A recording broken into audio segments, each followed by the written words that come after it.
नमस्कार, भक्ति व्रत कथा चैनल पर आपका स्वागत है। आज के इस वीडियो में हम वैभव लक्ष्मी व्रत की कथा को सुनेंगे। बोलिए माँ वैभव लक्ष्मी की जय। अब हम इस कथा को सुनते हैं। एक बड़ा शहर था। इस शहर में लाखों लोग रहते थे। पहले के जमाने के लोग साथ साथ रहते थे और एक दूसरे के काम आते थे, पर नए जमाने के लोगों का स्वरूप ही अलग सा है। सब अपने अपने काम में व्यस्त रहते हैं। किसी को किसी की परवाह नहीं है। घर के सदस्यों को भी एक दूसरे की परवाह नहीं होती है। भजन कीर्तन, भक्ति भाव, दया, परोपकार जैसे संस्कार कम हो गए हैं।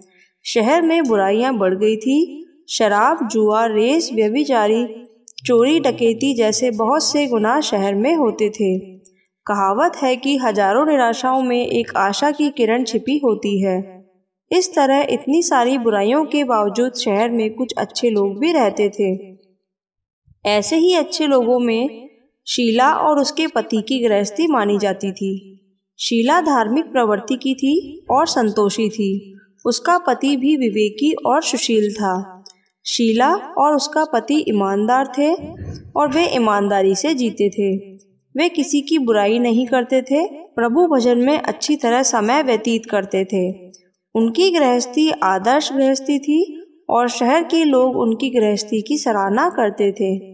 शीला की गृहस्थी इसी तरह खुशी खुशी चल रही थी, पर कहा जाता है कि कर्म की गति अटल है। विधाता के लिखे लेख कोई भी नहीं समझ सकता है। इंसान का नसीब पल भर में राजा को रंक बना देता है और रंक को राजा। शीला के पति के पूर्व जन्म के कर्म भोगने के लिए बाकी रह गए होंगे कि वह बुरे लोगों से दोस्ती कर बैठा। वह जल्द से जल्द करोड़पति होने के ख्वाब देखने लगा, इसीलिए वह गलत रास्ते पर चल गया और करोड़पति की बजाय रोडपति बन गया। यानी रास्ते पर भटकते भिखारी जैसी उसकी हालत हो गई थी। शहर में शराब, जुआ, रेस, चरस, गांजा वगैरह बुराइयां फैली हुई थी। उसमें शीला का पति भी फंस गया। दोस्तों के साथ उसे भी शराब की आदत हो गई थी। जल्द पैसे वाला बनने की लालच में दोस्तों के साथ रेस जुआ भी खेलने लगा। इस तरह बचाई हुई धनराशि, पत्नी के गहने, सब कुछ रेस जुए में गंवा दिए थे। इसी तरह एक वक्त ऐसा भी था कि वह सुशील पत्नी शीला के साथ मजे में रहता था और प्रभु भजन में सुख शांति से जीवन व्यतीत करता था। उसके बजाय घर में दरिद्रता और भूखमरी फैल गई। सुख से खाने की बजाय 2 वक्त भोजन के लिए भी लाले पड़ गए और शीला को पति की गालियां खाने का वक्त आ गया था। शीला सुशील और संस्कारी स्त्री थी। उसको पति के बर्ताव से बहुत दुख हुआ, किंतु वह भगवान पर भरोसा करके बड़ा दिल रखकर दुख सहने लगी। कहा जाता है कि सुख के पीछे दुख और दुख के पीछे सुख आता है, इसीलिए दुख के बाद सुख आएगा, ऐसी आशा के साथ शीला प्रभु भक्ति में लीन रहने लगी। इस तरह शीला असहाय दुख सहते सहते प्रभु भक्ति में समय बिताने लगी। अचानक एक दिन दोपहर को उनके द्वार पर किसी ने दस्तक दी। शीला सोच में पड़ गई कि मुझ जैसी गरीब के घर इस वक्त कौन आया होगा। फिर भी द्वार पर आए हुए अतिथि का आदर करना चाहिए। ऐसा सोचकर वह खड़े होकर द्वार खोलने गई। देखा तो सामने एक माजी खड़ी थी। वे बड़ी उम्र की लगती थी, किंतु उनके चेहरे पर अलौकिक तेज दिख रहा था। उनकी आंखों में से मानो अमृत बह रहा था।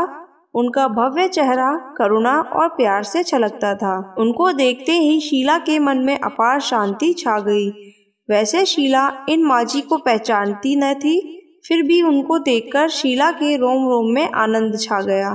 शीला माजी को आदर के साथ घर में लाई और घर में बिठाने के लिए कुछ भी नहीं था, अतः शीला ने सकुचा कर एक फटी हुई चद्दर पर उनको बिठाया। माजी ने कहा, क्यों शीला, मुझे पहचाना नहीं? शीला ने सकुचाकर कहा कि माँ, आपको देखते ही बड़ी खुशी हो रही है, बहुत शांति प्रतीत हो रही है। ऐसा लगता है कि मैं बहुत दिनों से जिसे ढूंढ रही थी वे आप ही हैं, पर मैं आपको पहचान नहीं पाई। माजी ने हंसकर कहा कि क्यों भूल गई, हर शुक्रवार को लक्ष्मी जी के मंदिर में भजन कीर्तन होते हैं, तब मैं भी वहाँ आती हूँ। वहाँ हर शुक्रवार को हम मिलते हैं। पति जब से गलत रास्ते पर चला गया था, तब से शीला बहुत दुखी हो गई थी और दुख की मारी वह लक्ष्मी जी के मंदिर में नहीं जाती थी। बाहर के लोगों के साथ नजर मिलाते भी उसे शर्म लगती थी। उसने दिमाग पर जोर दिया पर यह माजी उनको याद नहीं आ रही थी। तभी माजी ने कहा कि तू लक्ष्मी जी के मंदिर में कितने मधुर गीत गाती थी, अभी तू दिखाई नहीं देती थी, इसीलिए मुझे लगा कि कहीं तू बीमार तो नहीं हो गई है। ऐसा सोचकर मैं तुझे मिलने चली आई हूँ। माजी के अति प्रेम भरे शब्दों से शीला का हृदय पिघल गया। उसकी आंखों में आंसू आ गए। माजी के सामने वह बिलख बिलख कर रोने लगी। यह देखकर माजी शीला के नजदीक गई और उसकी सिसकती पीठ पर प्यार भरा हाथ फेरकर सांत्वना देने लगी। माजी ने कहा कि बेटी, सुख और दुख तो धूप और छांव के जैसे होते हैं। सुख के पीछे दुख आता है तो दुख के पीछे सुख भी आता है। धैर्य रखो बेटी, और तुझे क्या परेशानी है? अपने दुख की बात मुझे सुना, तेरा मन भी हल्का हो जाएगा और तेरे दुख का कोई उपाय भी मिल जाएगा। माजी की बात सुनकर शीला के मन को शांति मिली। उसने माजी से कहा कि माँ, मेरी गृहस्थी में भरपूर सुख और खुशियाँ थी। मेरे पति भी सुशील थे। भगवान की कृपा से पैसे की बात में भी कोई कमी नहीं थी। हम शांति से गृहस्थी चलाते, ईश्वर भक्ति में अपना वक्त व्यतीत करते थे। हमारे भाग्य हमसे रूठ गया है। मेरा पति अब अचानक हमारा भाग्य हमसे रूठ गया है। मेरे पति की बुरे लोगों से दोस्ती हो गई है। बुरी संगति की वजह से वे शराब, जुआ, रेस, चरस, गांजा वगैरह खराब आदतों के शिकार हो गए हैं। उन्होंने सब कुछ गवा दिया और अब हम रास्ते के भिखारी जैसे बन गए हैं। यह सुनकर माजी ने कहा कि सुख के पीछे दुख और दुख के पीछे सुख आता है। ऐसा ही कहा जाता है कि कर्म की गति न्यारी होती है। हर इंसान को अपने अपने कर्म भुगतने पड़ते हैं, इसीलिए तो चिंता मत कर। अब तू कर्म को भुगत चुकी है, अब तुम्हारे सुख के दिन अवश्य आएंगे। तू तो माँ लक्ष्मी जी की भक्त है। माँ लक्ष्मी जी तो प्रेम और करुणा की अवतार है। वे अपने भक्तों पर हमेशा ममता रखती है। इसीलिए तू धैर्य रखकर माँ लक्ष्मी जी का व्रत कर, इससे सब कुछ ठीक हो जाएगा। माँ लक्ष्मी जी का व्रत करने की बात सुनकर शीला के चेहरे पर चमक आ गई। उसने पूछा, माँ लक्ष्मी जी का व्रत कैसे किया जाता है, वह मुझे समझाइए। मैं यह व्रत अवश्य करूंगी। माजी ने कहा कि बेटी, माँ लक्ष्मी जी का व्रत बहुत सरल है। उसे वर लक्ष्मी व्रत या वैभव लक्ष्मी व्रत भी कहा जाता है। यह व्रत करने वाले की सभी मनोकामनाएं पूर्ण होती है। वह सुख, संपत्ति और यश प्राप्त करता है। ऐसा कहकर माजी वैभव लक्ष्मी व्रत की विधि कहने लगी। बेटी, वैभव लक्ष्मी व्रत वैसे तो सीधा साधा व्रत है, किंतु कई लोग यह व्रत गलत तरीके से करते हैं, अतः उसका फल नहीं मिलता है। कई लोग कहते हैं कि सोने के गहनों की हल्दी कुमकुम से पूजा करो, बस व्रत हो गया, तभी उसका फल मिलता है। सिर्फ सोने के गहनों की पूजा करने से फल मिल जाता तो सभी आज लखपति बन गए होते। सच्ची बात यह है कि सोने के गहनों की विधि से पूजन करना चाहिए। व्रत के उद्यापन की विधि भी शास्त्रीय होनी चाहिए, तभी यह वैभव लक्ष्मी व्रत पूर्ण फल देता है। यह व्रत शुक्रवार को करना चाहिए। सुबह में स्नान करके स्वच्छ कपड़े पहनो और सारा दिन मन में जय माँ लक्ष्मी नाम का स्मरण करते रहो। किसी की चुगली नहीं करनी चाहिए। शाम को पूर्व दिशा में मुंह रहे इस तरह आसन पर बैठ जाओ। सामने पाटा रखकर उसके ऊपर रुमाल रखो। रुमाल पर चावल का छोटा सा ढेर करो। उस ढेर पर पानी से भरा तांबे का कलश रखकर कलश पर एक कटोरी रखो। उस कटोरी में एक सोने का गहना रखो। सोने का ना हो तो चांदी का भी चलेगा, चांदी का भी ना हो तो नगद रुपए भी चलेंगे। बाद में घी का दीपक जलाकर धूप जलाए। माँ लक्ष्मी जी के बहुत स्वरूप है। माँ लक्ष्मी जी को श्री यंत्र अति प्रिय है, अतः वैभव लक्ष्मी व्रत विधि के अनुसार करते वक्त सर्वप्रथम श्री यंत्र और लक्ष्मी जी के विविध स्वरूपों का सच्चे भाव से दर्शन करो। इसके बाद लक्ष्मी स्तवन का पाठ करो। बाद में कटोरी में रखे हुए गहने या रुपए का हल्दी कुमकुम और चावल चढ़ाकर पूजा करो और लाल रंग का फूल चढ़ाओ। शाम को कोई मीठी चीज बनाकर उसका प्रसाद रखो। न हो सके तो शक्कर या गुड़ भी रख सकते हैं। फिर आरती करके 11 बार सच्चे हृदय से जय माँ लक्ष्मी, जय माँ लक्ष्मी, जय माँ लक्ष्मी बोलो। बाद में 11, 21 शुक्रवार यह व्रत करने का दृढ़ संकल्प माँ के सामने करो और आपकी जो मनोकामना है वह पूरी करने को माँ लक्ष्मी जी से विनती करो। फिर माँ का प्रसाद बांट दो। और थोड़ा प्रसाद अपने लिए रखो। अगर आप में शक्ति हो तो सारा दिन उपवास रखो, सिर्फ प्रसाद खाकर शुक्रवार करो। न शक्ति हो तो एक बार शाम को प्रसाद ग्रहण करते समय खाना खा लो। अगर थोड़ी शक्ति भी न हो तो 2 बार भोजन कर सकते हो। बाद में कटोरी में रखा गहना या रुपए ले लो। कलश का पानी तुलसी में डाल दो और चावल पक्षियों को डाल दो। इस तरह शास्त्रीय विधि अनुसार व्रत करने से इसका फल अवश्य मिलता है। इस व्रत के प्रभाव से सब प्रकार की विपत्ति दूर होकर आदमी मालामाल हो जाता है। संतान न हो तो उसे संतान प्राप्ति होती है। सौभाग्यवती स्त्री का सौभाग्य अखंड रहता है।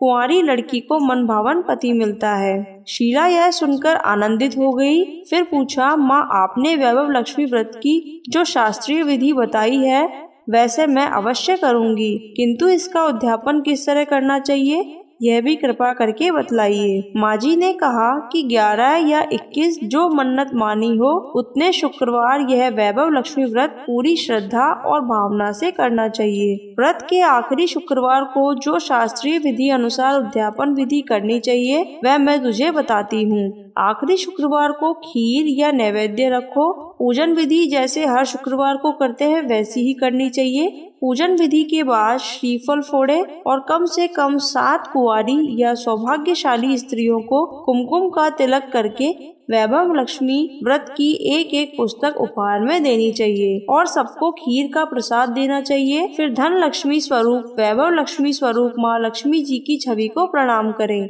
माँ लक्ष्मी जी का यह स्वरूप वैभव देने वाला है। प्रणाम करके मन ही मन भावुकता से माँ की प्रार्थना करते वक्त कहे कि हे माँ धन लक्ष्मी, हे माँ वैभव लक्ष्मी, मैंने सच्चे हृदय से आपका वैभव लक्ष्मी व्रत पूर्ण किया है, तो हे माता हमारी मनोकामना को पूर्ण करो, हम सबका कल्याण करो। जिसे संतान न हो उसे संतान दो। सौभाग्यशाली स्त्री का सौभाग्य अखंड रखना। कुंवारी लड़की को मनभावन पति देना। आपका यह चमत्कारी वैभव लक्ष्मी व्रत जो करे उसकी सब विपत्ति दूर करना, सबको सुखी करना। हे माता आपकी महिमा अपरंपार है। इस तरह माँ की प्रार्थना करके माँ लक्ष्मी जी के धन लक्ष्मी स्वरूप की भाव से वंदना करो। माँ जी के मुख से वैभव लक्ष्मी व्रत की शास्त्रीय विधि सुनकर शीला भाव विभोर हो गई। उसे लगा मानो अब सुख का रास्ता मिल गया है। उसने आंखें बंद करके मन ही मन उसी क्षण संकल्प किया कि हे वैभव लक्ष्मी माँ, मैं भी माँ जी के कहे अनुसार श्रद्धा से शास्त्रीय विधि अनुसार वैभव लक्ष्मी व्रत 21 शुक्रवार तक करूंगी और व्रत का शास्त्रीय विधि अनुसार उद्यापन भी करूंगी। शीला ने संकल्प करके आंखें खोली तो सामने कोई नहीं था। वह अचंभित हो गई कि माँ जी कहाँ गई। यह माँ जी दूसरा कोई नहीं था, साक्षात लक्ष्मी जी ही थी। शीला लक्ष्मी जी की भक्त थी, इसीलिए अपने भक्त को रास्ता दिखाने के लिए माँ लक्ष्मी देवी माँ जी का स्वरूप धारण करके शीला के पास आई थी। दूसरे दिन शुक्रवार था। सवेरे स्नान करके स्वच्छ कपड़े पहनकर शीला मन ही मन श्रद्धा से और पूरे भाव से जय माँ लक्ष्मी का मन ही मन सुमिरन करने लगी। सारा दिन किसी की चुगली नहीं की। शाम हुई तब हाथ पांव मुंह धोकर शीला पूर्व दिशा में मुंह करके बैठी। घर में पहले सोने के बहुत से गहने थे, पर पति के गलत रास्ते पर चले जाने के कारण सब गहने गिरवी रख दिए थे। पर नाक की चुन्नी बच गई थी। नाक की चुन्नी निकालकर उसे धोकर शीला ने कटोरी में रख दिया। सामने पाटे पर रुमाल रखकर मुट्ठी भर चावल का ढेर किया। उस पर तांबे का कलश पानी भरकर रखा। उसके ऊपर चुन्नी वाली कटोरी रखी। फिर माँ जी ने कहा था वैसे ही शास्त्रीय विधि अनुसार वंदन, स्तवन, पूजन वगैरह किया और घर में थोड़ी शक्कर थी वह प्रसाद में रखकर वैभव लक्ष्मी व्रत किया। यह प्रसाद पहले पति को खिलाया। प्रसाद खाते ही पति के स्वभाव में फर्क पड़ गया। उस दिन उसने शीला को मारा नहीं, सताया नहीं। शीला को बहुत आनंद हुआ। उसके मन में वैभव लक्ष्मी व्रत के लिए श्रद्धा और बढ़ गई। शीला ने पूर्ण श्रद्धा भक्ति से 21 शुक्रवार तक वैभव लक्ष्मी व्रत किया और 21वें शुक्रवार को माँ जी के कहे मुताबिक उद्यापन विधि करके 7 स्त्रियों को वैभव लक्ष्मी व्रत की 7 पुस्तकें उपहार में दी। फिर माता जी के धन लक्ष्मी स्वरूप की छवि को वंदन करके भाव से मन ही मन प्रार्थना करने लगी कि हे माँ लक्ष्मी, मैंने आपका वैभव लक्ष्मी व्रत करने की मन्नत मानी थी, वह व्रत आज पूर्ण किया है। हे माँ, मेरी हर विपत्ति दूर करो, हम सबका कल्याण करो। जिसे संतान न हो उसे संतान देना, सौभाग्यवती स्त्री का सौभाग्य अखंड रखना, कुंवारी लड़की को मनभावन पति देना। आपका यह चमत्कारी वैभव लक्ष्मी व्रत जो करे उसकी सब विपत्ति दूर करना, सभी को सुखी करना। हे माँ, आपकी महिमा अपरंपार है। ऐसा बोलकर लक्ष्मी जी के धन लक्ष्मी स्वरूप की छवि को प्रणाम किया। इस तरह शास्त्रीय विधि पूर्वक शीला ने श्रद्धा से व्रत किया और तुरंत ही उसे फल मिला। उसका पति गलत रास्ते पर चला गया था, वह अच्छा आदमी हो गया और कड़ी मेहनत करके व्यवसाय करने लगा। माँ लक्ष्मी के वैभव लक्ष्मी व्रत के प्रभाव से उसको ज्यादा मुनाफा होने लगा और उसने तुरंत शीला के गिरवी रखे गहने छुड़ा दिए। घर में धन की बाढ़ सी आ गई थी। घर में पहले जैसी सुख शांति छा गई। वैभव लक्ष्मी व्रत का प्रभाव देखकर मोहल्ले की दूसरी स्त्रियां भी शास्त्रीय विधि पूर्वक वैभव लक्ष्मी व्रत करने लगी। हे धन लक्ष्मी माँ, आप जैसे शीला पर प्रसन्न हुई उसी तरह आपका व्रत करने वाले सब पर प्रसन्न होना, सबको सुख शांति देना। जय धन लक्ष्मी माँ, जय वैभव लक्ष्मी माँ। अगर आपको मेरा ये वीडियो पसंद आए तो वीडियो को लाइक कीजिएगा और कमेंट बॉक्स में राधे राधे लिखें। लेटेस्ट व्रत त्योहार एवं कथाओं के वीडियो के लिए भक्ति व्रत कथा चैनल को सब्सक्राइब करें। धन्यवाद।